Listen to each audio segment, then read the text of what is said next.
Attention all bases, attention all bases. This is Iron Hand. This is Iron Hand. This is a SAC alert. I repeat, this is a SAC alert. For 40 years, America's Strategic Air Command was the backbone of the West's defense against the Soviet bloc. A war machine of unimaginable destructive power, SAC was presented as the greatest deterrent to war. Deterrence, that's a word that's become familiar to most of us. In the Air Force, deterrence is almost synonymous with SAC, the Strategic Air Command. In locations around the globe, SAC aircraft and missiles remain ready day and night to strike back instantaneously at any would-be aggressor. And yet, all of SAC's strength has little meaning unless there is command and control that is exact, flexible, far-reaching, and dependable.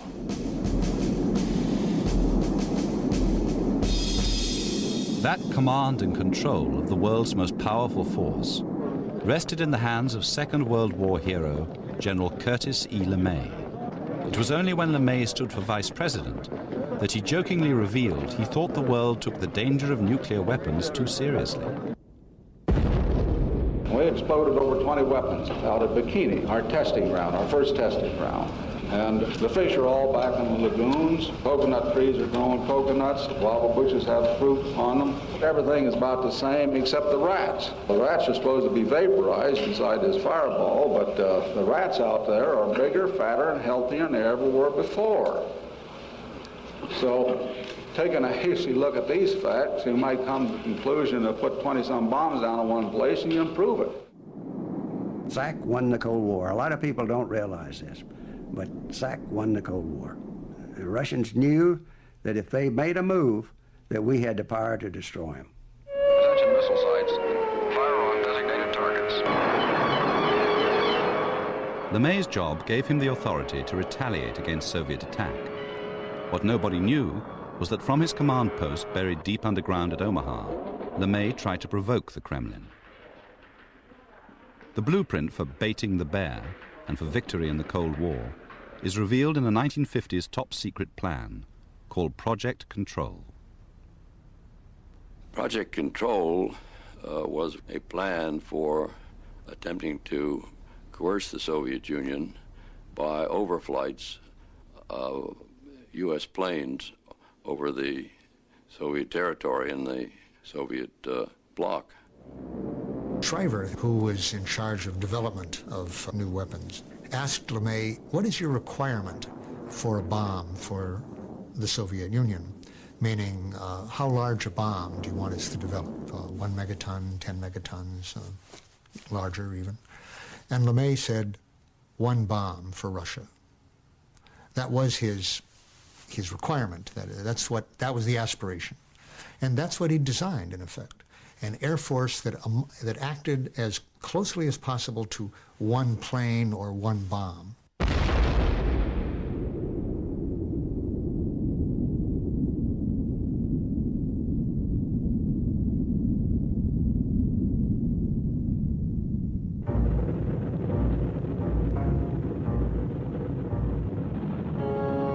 Autumn 1944. The final stage of the Pacific War was beginning. The American commanders had seen the ferocious Japanese defense of Iwo Jima. They believed that an invasion of Japan would cost hundreds of thousands of Allied lives. Instead, they would bomb Japan into defeat. Using the new B-29 bomber, the Americans attacked strategic installations. But because of the weather and high-altitude winds, few planes reached their targets.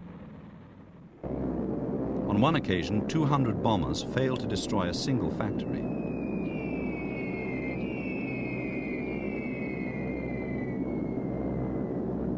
The final straw was a raid on Tokyo in which the majority of bombs landed in the harbor.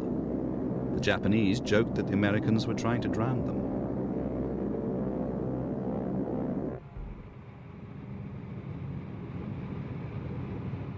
In early 1945, Curtis E. LeMay, the youngest major general ever appointed to the Air Force, was sent out to invigorate the bombing campaign.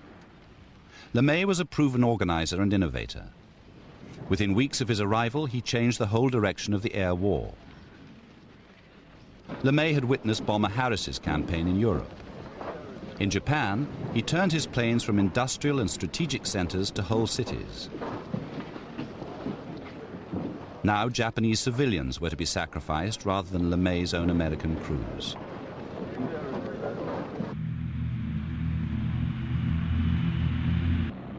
He started with a night raid on Tokyo on March the 10th, 1945. 3月10日になる前にはね、空襲がまだそんなにね、激しくはなかったわけですね。その夜は非常に風の強く吹く日だったんですけれども、家族で僕も入っておりましたところが、外が騒がしくなったので、出てみますと、私の家の方からは西の方に当たる方が真っ赤になってたんですね。よし子を背負って素子さんは水槽のその陰に風をよけてたんですけどね、急に背中のよし子がおぶってた軽くなって、軽くなったと思った瞬間、よし子は火の玉がもう火がついて、子供は前落ちると落ちないうちに風に吹き飛ばされて。 Using incendiaries and napalm, LeMay's Air Force created a massive firestorm, engineering the most destructive 6 hours in the whole history of warfare. 140,000 civilians were killed, more than at Dresden, Hiroshima, or Nagasaki. A culture developed at that time that said, in effect, anything goes. There are no distinctions as to war, and therefore the bombing of a German city or the firebombing of Tokyo achieved a certain legitimacy in this, culture. And Curtis LeMay, for example, was very much a part of that culture. As far as General LeMay was concerned, as he once said in his autobiography, my job, he said, is to kill the enemy, and when I've killed enough of the enemy, they'll stop fighting. Would you rather kill Japanese, he said, of the Second World War, or would you rather Americans died? He loved to talk about how he could make an Air Force work and how he could make an operation work. And one of the things that attracted him about firebombing is that it was a way, in effect, to lay more bombs and more destruction with less loss of his own crew's lives and his own crew's planes on Japan in the shortest amount of time. And it's kind of worked out with a crude mathematical formula for him in this regard. Enthused by the success of the Tokyo raid, LeMay and his deputy Thomas Power began a systematic campaign to bomb the heart out of urban Japan. Night after night after that first raid, the B-29s burned out city after Japanese city. It's an extraordinary statistic that by the end of the Second World War, we had killed more than twice as many Japanese civilians as combatants. And most of that with firebombing raids over the cities. We totally burned out 63 Japanese cities in the course of that 4 or 5 months of intensive firebombing raids. The doctrine that wars might be fought and won by laying waste to enemy cities and terrorizing civilians was not to be forgotten by General LeMay.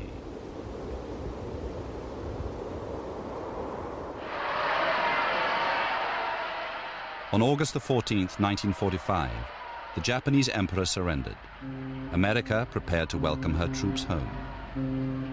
We set the world record for demobilization. I brought my unit home, painted our airplanes all up pretty so it looked great coming home when the war was over, and we hit the ground, and they had my outfit demobilized before the sun set. Airplanes are all off in the backfield, and somebody else would worry about them. Nobody wanted them anymore. What am I going to do? You go home and take 60 days leave and somebody will probably get a hold of you. How about my outfit? You don't have an outfit. There is no outfit.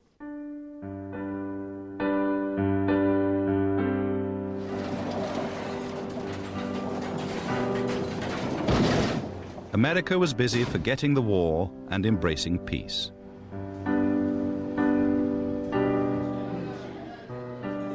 LeMay later described this as that sublime period when a lot of busybodies were engaged in pulling apart the very muscles and bones of our armed forces.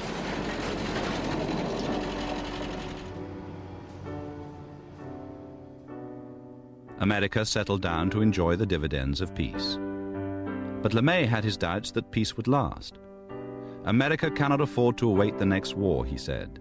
It will come without warning, and everything will depend on her readiness to fight.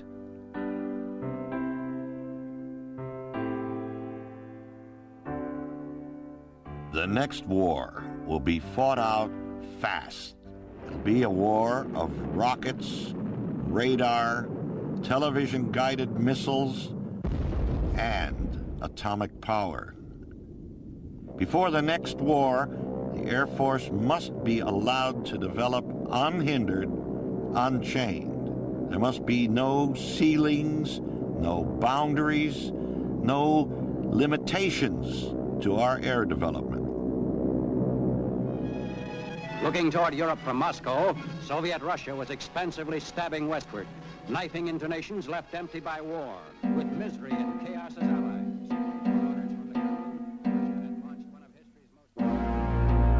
By 1948, much of Eastern Europe had been taken over by communists. In May, Stalin cut the land and rail routes into the isolated city of Berlin.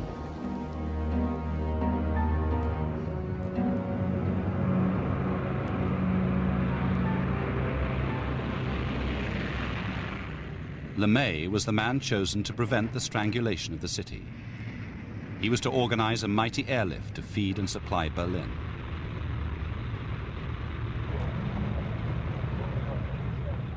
General LeMay used to go out and fly the airplane in himself every once in a while to be sure everything was working. If it wasn't, he'd come back, he'd call his staff together and say, look, it took me half an hour to turn around in Berlin. I had to go in and I had to sign my flight plan and everything. I don't want that to happen. Next time I go in, I want to go in and unload. I want somebody to come up and hand me a flight plan that's already signed, and I don't even get out of the airplane. I'll just turn around and take it back, and we'll let the next plane get in and do the same thing. LeMay believed that the success of the airlift had shown how air power alone could inhibit Soviet aggression. The Berlin crisis had also demonstrated how, as he had feared, the American military could still be caught on the hop. LeMay returned to America to take over the newly formed Strategic Air Command, the only offensive nuclear force in the world. His task? To prevent another Pearl Harbor. At SAC headquarters in Omaha, LeMay found the command in a sorry state. Not one plane or crew was capable of fulfilling a mission. He called together his team from the Pacific War, bringing his old aide, Tommy Power, into SAC as Deputy Commander-in-Chief. He set about cultivating an esprit de corps unique to SAC. Areas and other targets in the shortest possible time. To us, the only difference between peace and war is where we place our bombs. LeMay decided to test SAC's crews by staging a mock bombing raid against the city of Dayton, Ohio, under realistic wartime conditions. 653, cars will tower, roger, clear to roll. Roger, 653, rolling. Here we go. Well, the Dayton bombing exercise was a revelation of how unprofessional we were. We felt that we could fly formation. We felt we could take off a heavy airplane. We could go through thunderstorms and fly a long time and get back. As far as bombing is concerned, we had bombs dropping anywhere from 35 miles to a lot of them that never reached even the general area.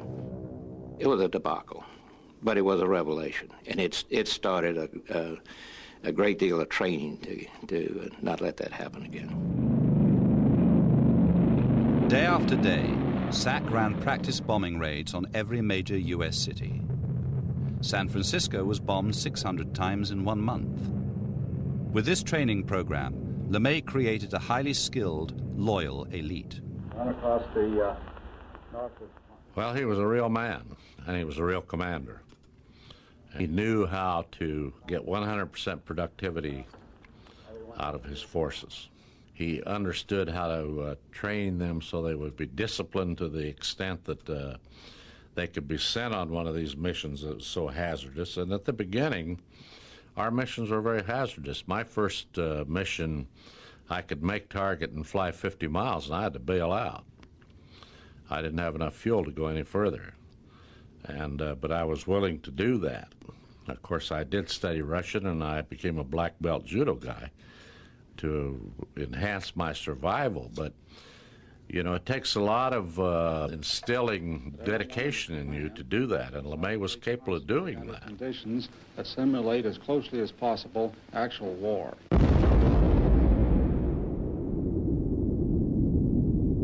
When Russia exploded its first atomic bomb in August 1949, LeMay decided to take matters into his own hands. At that time, America's nuclear weapons were kept under civilian control. Now LeMay went behind the scenes to secure direct access to the bombs if, in a crisis, he and the president were out of contact.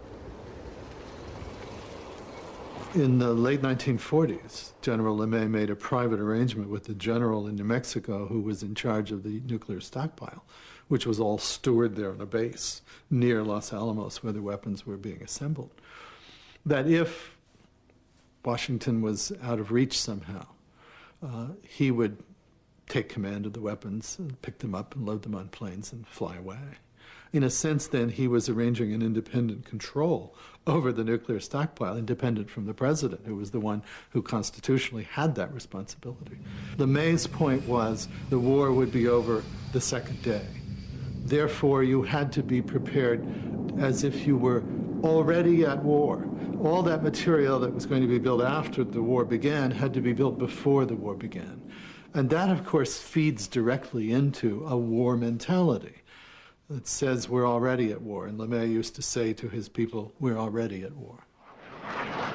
LeMay's war mentality led him to argue for the unlimited expansion of SAC.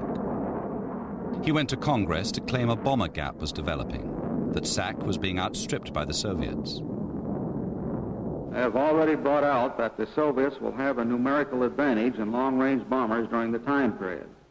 By taking the most extreme estimates of Soviet bomber production, LeMay painted a grim picture of the Soviets forging ahead.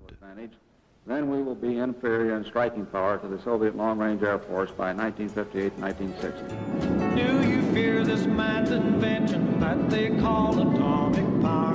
Are we all in great confusion? Do we know the time or hour? LeMay was given the weapons to destroy the whole communist bloc in one strike.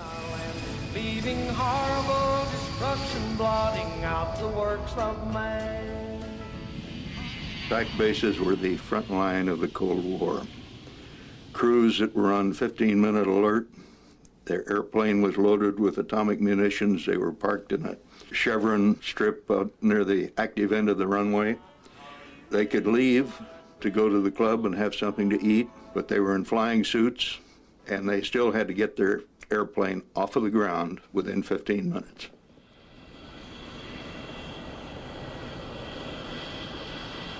Though official U.S. policy was to contain the Soviet threat, LeMay was convinced that SAC could win a war with Russia with few American casualties. The view was that you had to have a set plan that could not be altered because this was going to be such a whiz-bang, rapid-fire war that you weren't going to be able to sit down and figure out what your next move was going to be. It really, in this view, had to be pre-programmed. It was get as many weapons off the ground as rapidly as possible and deliver them as sort of Federal Express as rapidly as possible on the target.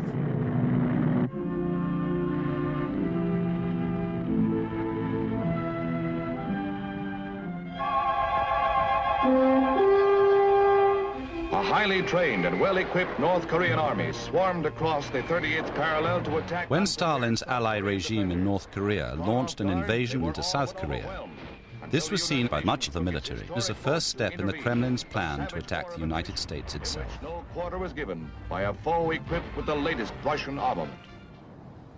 In Washington, although Truman's policy remained the containment of communism, some senior military officials began to ask whether America should strike the Soviet Union first, an idea that was dubbed preventive war. It was clearly very controversial, and it was hard to say, I'm in favor of preventive war, or I think this might be a good idea. So it tended to sort of be back-channel conversation or conversations off the record. It was taking place, and it partly formed the atmosphere of Washington in the late 1940s and early 1950s. But it's hard to say, because no one really wanted to go on record saying that they were in favor of it or that they were even talking about it in serious tones. And yet we know, and as a historian of this period, I can see that it was being discussed, it was being toyed with in the salons of Washington. When General Anderson, head of the Air War College, publicly advocated a first strike, he was fired the next day. Shortly thereafter, an Air War College team led by Colonel Raymond Sleeper developed a top-secret plan that included threatening preventive war. Professor Biddle studied the now declassified papers.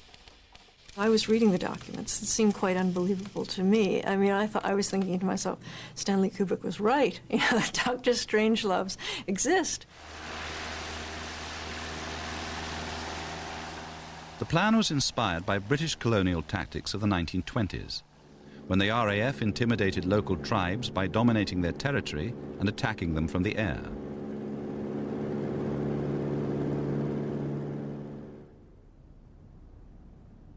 The American plan, called Project Control, was to treat the Soviets as unruly natives. Using superior air power and the threat of nuclear weapons, America would force the communist bloc to dismantle itself or risk nuclear attack. Project Control is based on the premise or the assumption that if the Soviets were clearly shown that we had the capability to overfly their whole territory, and therefore by implications to drop bombs if we wanted to, that they would essentially capitulate. Project Control required that they free the satellites, give up the communist efforts to expand, break up the alliance between the Soviet Union and China.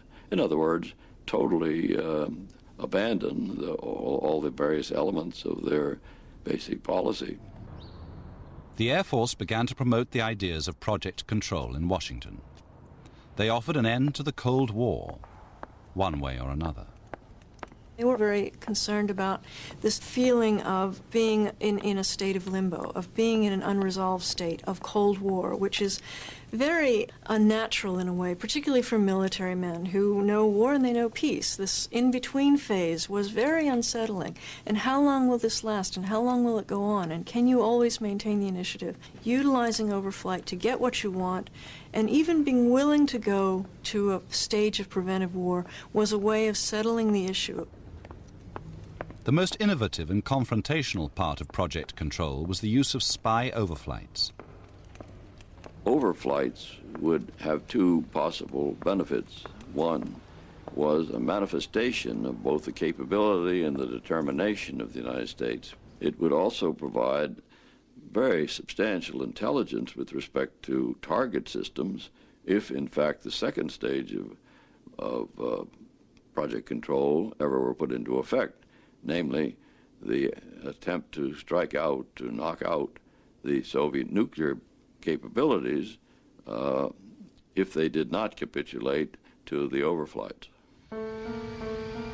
Although Project Control was still on the drawing board and had not been seen by the politicians, LeMay decided effectively to test run its central idea. On the 8th of May 1954, he ordered a secret spy flight over the Soviet Union. He did not seek President Eisenhower's permission. Colonel Hal Austin and his crew flew north round Norway to the Soviet port of Murmansk.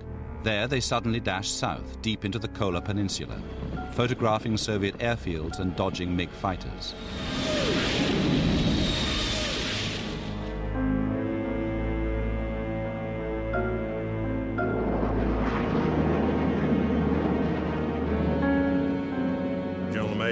Congratulated us for for a great mission. He says, I tried to get you guys a Silver Star, but he said, you got to explain that to Congress and everybody else in Washington when you do something like that, so here's a couple of DFCs we'll give you for that mission. Project Control was widely briefed around Washington. It was enthusiastically received by the Joint Chiefs of Staff at the Pentagon. But when it reached the State Department, it met with opposition from Robert Bowie and his boss, John Foster Dulles. Issue came to a head in the end of 1954 when Dulles himself finally said in the NSC, what do you really want us to do? Do you want us to try to give an ultimatum that if they don't give up the satellite areas that we will strike them? Or what is it that you're trying to get us to do?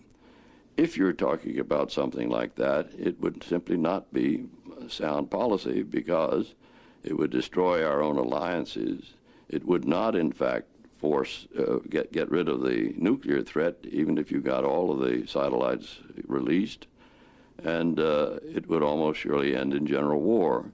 And that is not a sound or wise policy. The rejection of Project Control by the politicians did not stop LeMay from continuing his own program of secret overflights. In April 1956 alone, he sent 27 spy planes over the Soviet Union. I simply remember no incident where such flights were authorized. And I would be astounded that, A, that it happened, and B, that I don't now remember it if it did happen. And I do think that I would have known because that was my job. I was the defense liaison officer in Eisenhower's office. President Eisenhower said that he was not going to have the armed forces flying over the Soviet Union, that actually was an act of war. I don't know whether that'd be appropriate to say or not. Of course, the old man's dead now, God rest his soul, but this was back at debriefing at SAC headquarters. And he made a loose comment. He said, well, maybe if we do this overflight right, we can get World War III started. And I think that was just a loose comment for his staff guys because General Power was his hatchet man in those days, and he chuckled, and General Power never laughed very much, so I always figured that was kind of a joke between them some way or another. After asking me to turn off the tape recorder, he did tell some stories in a boastful manner of how SAC deliberately sent American bombers into Russian airspace in the 1950s. There was a hint in that interview with me, however, as he told those stories, a hint that he wouldn't have minded if such overflights had provoked an escalating series of incidents between the United States and Russia that would allow that kind of preventive attack to take place. LeMay imagined that he faced an enemy spoiling for a fight. But the Soviet leader, Khrushchev, was not yet ready to take the bait, as his son remembers. My father's greatest fear was that West will know how weak we are. And so he wanted the Soviet Union to be accepted as the great power. He was realist. He understood that our GNP at that time was 1/5 of United States GNP, so it was impossible to compete. It was only one possibility to do this. It is to use the threat of the using nuclear weapons. Moscow skies are filled with the first public display of Russia's newest combat aircraft, startling Western observers with their... So Khrushchev engaged in a game of bluff. He created the appearance of having more long-range nuclear bombers than he in fact possessed. LeMay's intelligence officers fell for the trick. Production ability may have been seriously underrated. Russia's major strides toward air supremacy forced urgent reappraisal of America's defense strategy. The issue at the time was the bomber gap. Supposedly the Soviets had more bombers than the United States, and not only had more bombers, but was going to produce more bombers. Keep in mind, what we did is we saw a bomber. We counted that bomber as being operational. When we knew that there was no bomber force in the world that you can look down and say all bombers are operational. The president doubted Air Force claims. But in 1956, intelligence chiefs persuaded him to authorize a series of spy overflights. Eisenhower insisted the CIA, not the Air Force, be in charge. His experience had been that the armed forces, having received an approval to do something, would extend it or do something somewhat different. He felt that the CIA could conduct this without it being a provocative act which really would come in the category of war rather than the kind of thing that intelligence agencies did during so-called peacetime. The first mission of the U-2 spy plane over the Soviet Union was on the 4th of July, 1956. That same day, Khrushchev made a friendly gesture towards his enemies. It was the flight of the U-2, and the flight of the U-2 not on the ordinary day, but on the July 4th. And not only on the ordinary July 4th, but it was second time in the post-war history where Soviet leadership decided to visit American embassy. So for him, it was the blow and the demonstration from the American government that we can and we will do what we want. That particular mission, we flew over the long-range bomber bases in the Ukraine and Leningrad. We flew deeper into the Soviet Union, over Moscow, and covered more bomber bases. The missions that we flew that essentially went up to the Urals proved fairly conclusively that there was no bomber gap. 2 months after the National Photographic Interpretation Center came in the beam, we had solved one major problem, and that was the bomber gap didn't exist. Despite photographic evidence that showed LeMay had greatly overestimated the Soviet bomber threat, in June 1957, with the help of powerful friends in Congress, he was promoted to Vice Chief of the Air Force. He handed the command of SAC to his old friend and colleague, Thomas Power. If further expansion of SAC was no longer justified by the bomber gap, Khrushchev's latest gambit provided a brand new threat.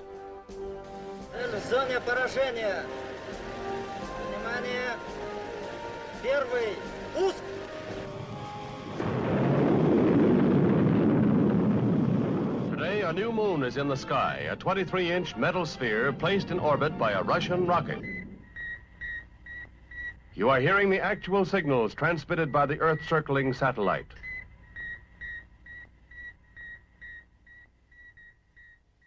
The Soviets, of course, launched Sputnik. And there was criticism of everybody. There was criticism of the academic community. There was criticism of the U.S. missile program. Keep in mind that most of our missiles were blowing up on the pads. So the so-called missile gap began to develop, that we were way behind the Soviets.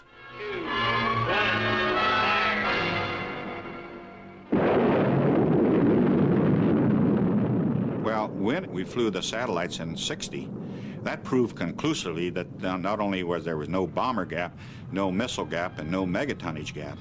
And that's when Eisenhower, in one of his last ventures as a president, denounced the dangers of an unbridled military-industrial complex. A hotly contested election campaign closes with Senator John F. Kennedy.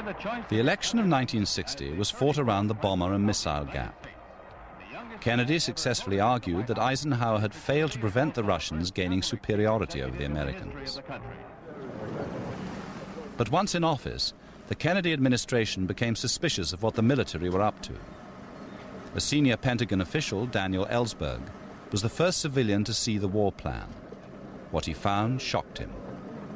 The reason it had the name Joint Strategic Capabilities Plan, which is rather obscure and innocent-sounding kind of plan, sounds rather logistical, like a capabilities plan of some sort. It was that they wanted to prevent civilian authority from being fully aware that there was a single piece of paper that expressed the Joint Chiefs of Staff operational plan for all-out nuclear war.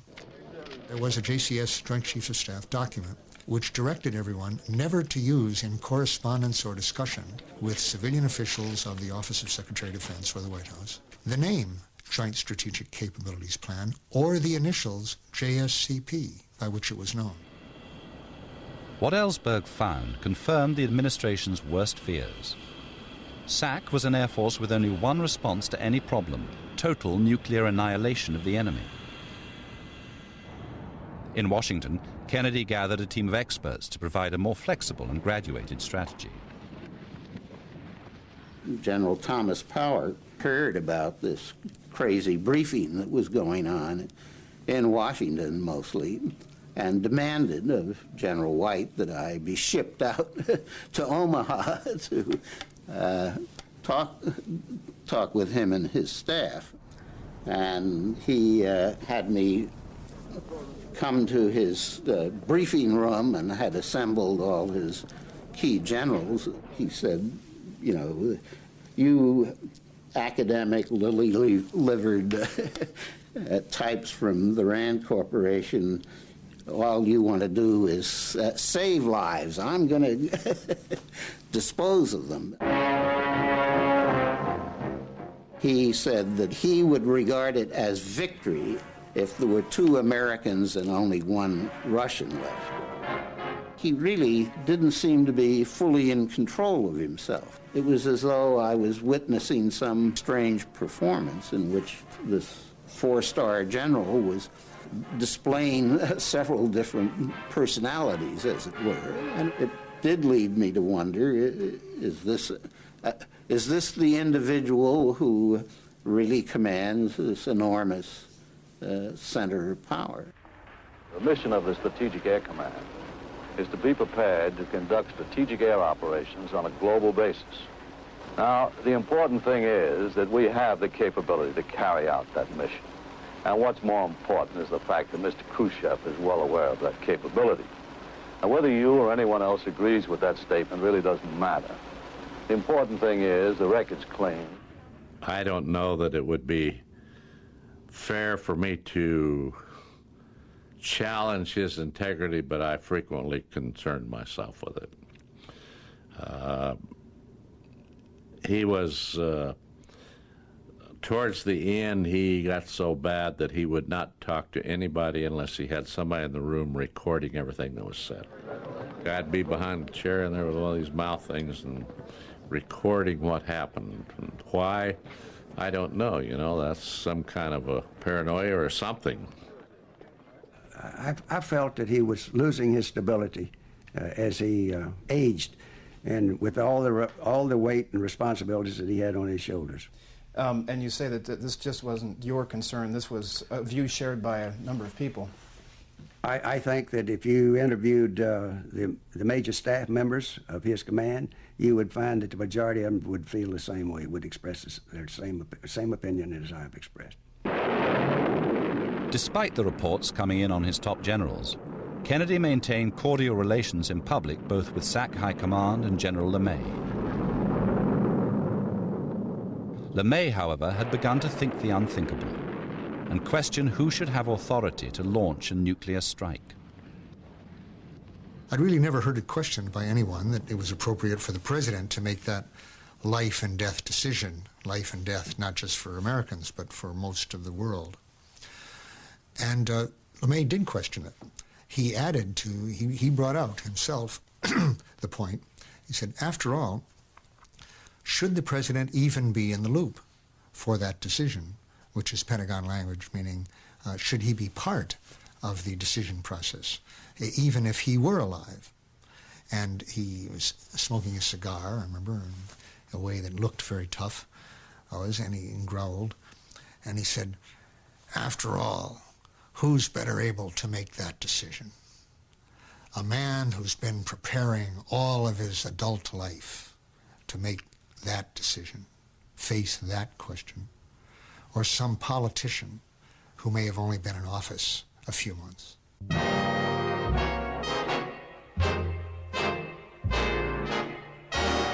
This government, as promised, has maintained the closest surveillance of the Soviet military buildup on the island of Cuba.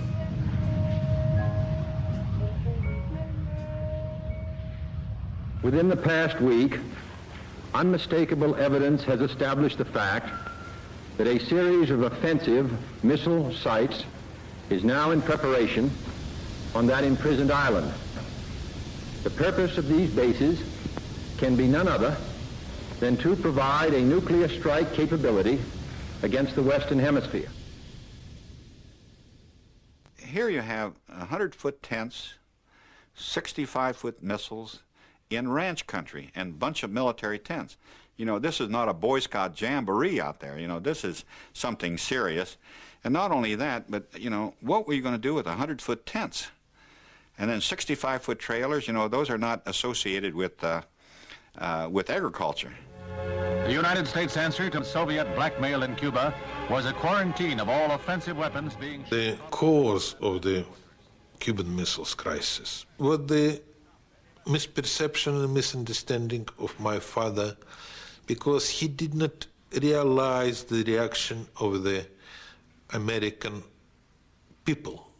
He thought in the European behavior, when you all the time had the enemies on your borders. Americans was different. All their life, they have no real enemies close to their borders.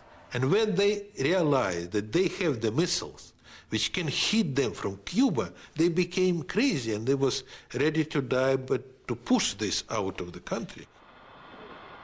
This time it looked as though Khrushchev had bluffed once too often, and LeMay would be able to go to war. LeMay always referred to Russia as the bear. In his briefing, he'd always talk about the bear. And during the Cuban Missile Crisis, he said, well, the bear has stuck his foot in the Latin American waters, and we got him in a trap. He said, let's take his leg off right up to his testicles. And then he said, better still, let's take off his testicles too. SAC quadrupled the number of planes flying around the Soviet Union. A third of its nuclear bomber force, 500 planes, went to 15-minute alert. 7,000 megatons of nuclear weapons were readied, enough for 500,000 Hiroshimas. Самый близкий подход к ядерной войне это был в пятницу 26 октября 1962 года. В том числе летали Ю-2. И вот 27-го, 26-го в пятницу был сбит вот самолет У-2 над Кубой, который пилотировал Рудольф Андерсон. И это сразу дало козыри военным, что вот что они делают. И кроме того, шел все время обмен между Хрущевым и Кеннеди, вот попытки урегулировать. И тут Кеннеди пошло тоже очередное сообщение по радио, и прервалась связь на какое-то время. With both sides close to war, SAC increased the tension. It launched a test missile. It didn't have a warhead from California. A provocation that's unimaginable, a missile toward the Soviet Union. It wired around the missiles that were just then being installed, the first generation of Minuteman missiles in the United States, wired around them so that it had independent launch control. General Power broadcast a message to the troops in the clear. This is General Power speaking. We're in an advanced state of readiness and feel we're well prepared. I expect you to put yourself in a maximum readiness condition. If you're not sure what to do in any situation, and if time permits, get in touch with us here. The message that General Power made, personally, I thought it was an essential message. And in the clear, there was no other way he could make it that real. Additionally, I'm sure that if the Russians heard it, they believed it, and that was what they should have done. Пауэр отдал приказ перевести авиацию во вторую готовность, то есть еще более высокую. Причем сказал, чтобы это дали открытым текстом по радио, так? То есть чтобы мы об этом узнали. Кроме того, мы видели и наблюдали, что увеличивается количество самолетов-бомбардировщиков в воздухе, которые уже по получении сигнала через 8 часов могли подойти к нашим границам. Так обычно это летало 15-20 самолетов, а в эти дни количество этих самолетов достигало 80-100 самолетов, то есть 100 бомбардировщиков с ядерными бомбами постоянно находились в воздухе и ждали только сигнала. Конечно, все это вызывало большую тревогу. Но мы все-таки, конечно, надеялись, что политики как-то договорятся, чтобы разрядить эту обстановку. We were 35 miles from the Moroccan air base at Meknes. During the height of the missile crisis, a MiG-15 buzzed my field. I thought the gong had sounded. Now, it was a curious pilot, but I thought of two things. One, I've got to get the message to SAC. I've got to get the crews airborne, the aircraft airborne. And my God, what's going to happen to my family?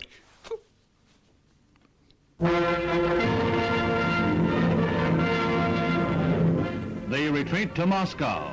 Russian ships steam out from Cuban ports with their decks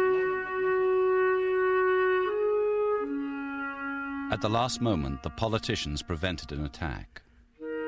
The world had looked over the edge and discovered it had no stomach for nuclear war. The long reign of LeMay in power was coming to an end. Power retired in 1964, LeMay a few months later.